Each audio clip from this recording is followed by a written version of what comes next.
Well, beloved dub motherfuckers, what is going on, everyone? It is I, everyone's favorite jack of all trades with a foul mouth, Common Urban, and welcome back to another Titanic video. This is April 15th, 2022, and it's roughly 2:20 a.m. 110 years ago, right on this mark, the greatest passenger liner the world had seen up to that moment, the White Star liner Titanic, slips beneath the waves after colliding with an iceberg on the 14th of April at 20 till midnight. And as you can see, I have a few things here laid out in front of us.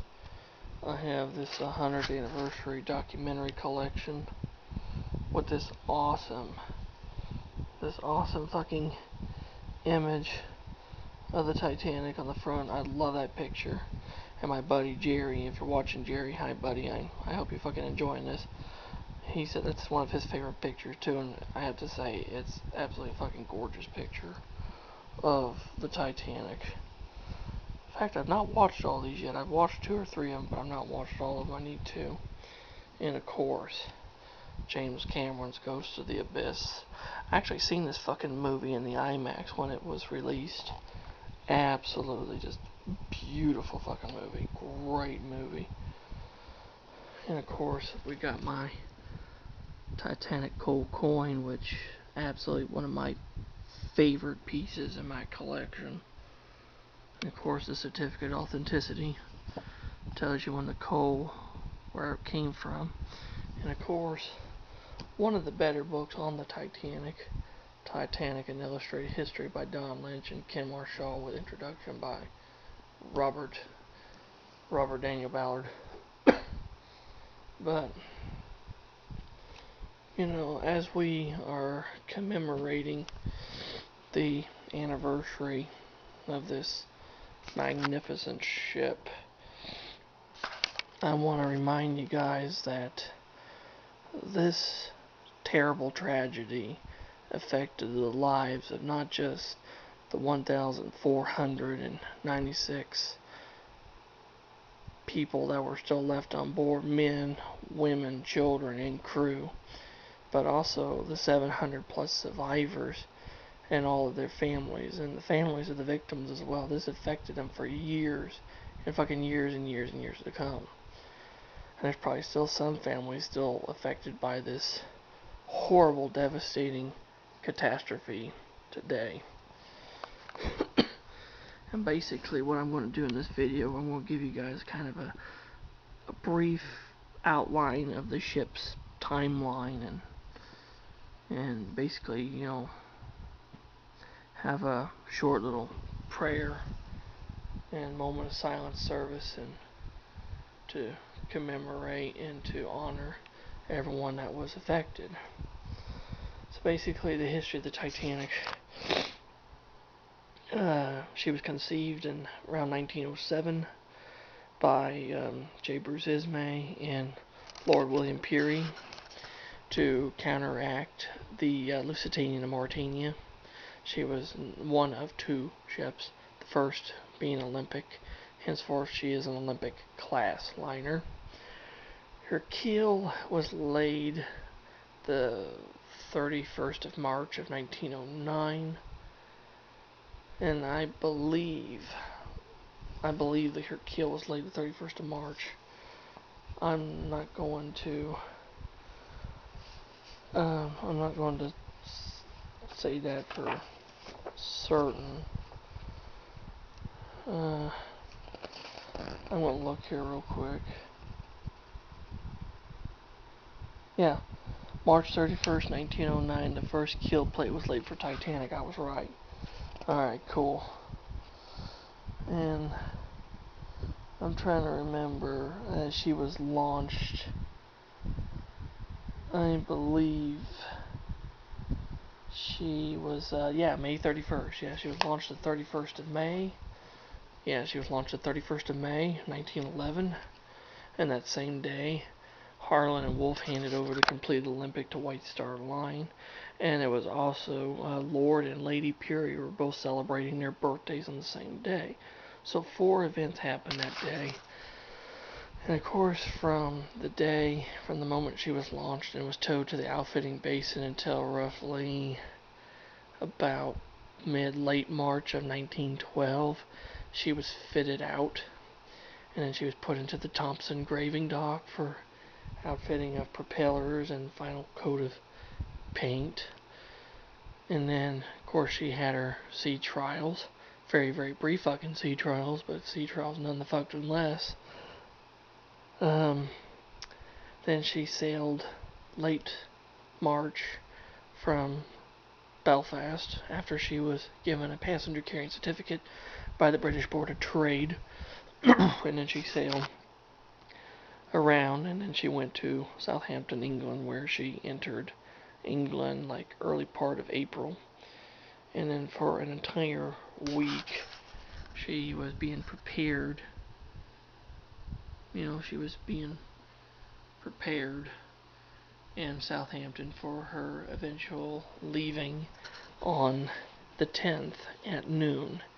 And when the day came, people came on multiple trains. First and second, of course, third. And then right at noon on the 10th of April, she left Southampton. But before she could clear Southampton, she about was hit by the American liner New York, which delayed her by several hours of getting to Cherbourg, France. And then later that evening, on the 10th, she got to Cherbourg, France, picked up more passengers, including the unsinkable Molly Brown and the richest man in the world at the time, John Jacob Astor, and his wife, Madeline Force Astor, which, she was several months pregnant with their child. And of course, the next day, the 11th, she stopped at Queenstown, Ireland, which is now Cove, to pick up more passengers, and that was the final time anyone saw the Titanic. And so from the 11th to the 14th, she was steaming. She picked up speed each and every day, little by little, until the 14th of April, when they started getting iceberg warnings. And of course, most of them were fucking ignored, and a lot of them weren't even given to the bridge officers because, the Marconi operators, they didn't know shit about fucking, fucking plotting and charting and shit. They didn't. It was just a bunch of random fucking numbers to them. But of course, later that night at 11:40 p.m., lookouts Frederick Fleet and Reginald Lee were here in the crow's nest, and they hit. Frederick Fleet hit the bell 3 times for something ahead. And of course, William McMaster Murdoch, first officer, he would have roughly been right here. He seen it right before at the same time, and he ordered the ship full speed astern and hard to starboard, which would have swung her to port. Tried to port around the berg, and of course, the iceberg caused damage from here to about roughly here. And over the next several hours, Captain Smith and the officers of the Titanic, along with some of the builders of the ship, including the designer Thomas Andrews, were trying to help as many people as possible to get off the ship. As you guys probably know, the Titanic did not have enough lifeboats. She had 14 standard boats, 2 emergency cutters, and 4 Engelhard collapsibles for a total of 20. And of course, at roughly 2:20 a.m., the ship upended, broke in half, and she sank, taking with her 1,496 people with her.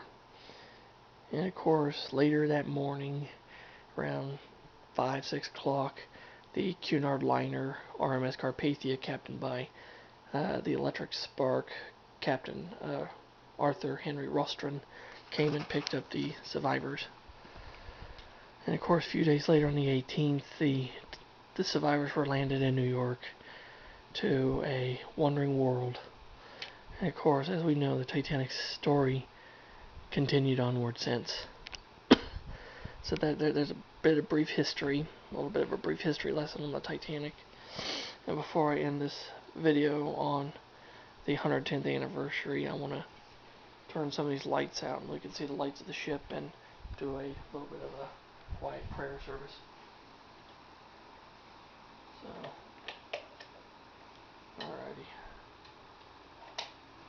alrighty. Lord, we pray tonight on this night, or I should say this morning, for all of the men, women, and children who were affected, both lost and were rescued from the sinking of the RMS Titanic on the 14th and the 15th of April of 1912. As we look back upon this, technology and navigation and safety have been really updated, but we still have to remember these lost souls, for it's them that tell the story of this ship. The souls still speak if we still listen to them. And God, I pray that they have found peace, and that everyone involved has found eternal peace with you in your love and your strength. Thank you. Have a moment of silence.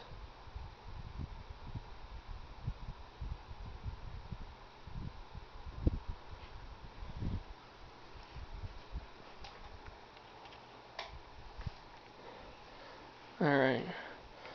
Thank you guys. I appreciate it. I hope you guys enjoyed the video, and hope you guys do remember the Titanic on this solemn morning of the 15th of April. And there you go. God bless you guys, and God bless the passengers and crew of this legendary ship. And until next time, I'll catch you around, and thank you for watching. Goodbye to you, and God bless you all.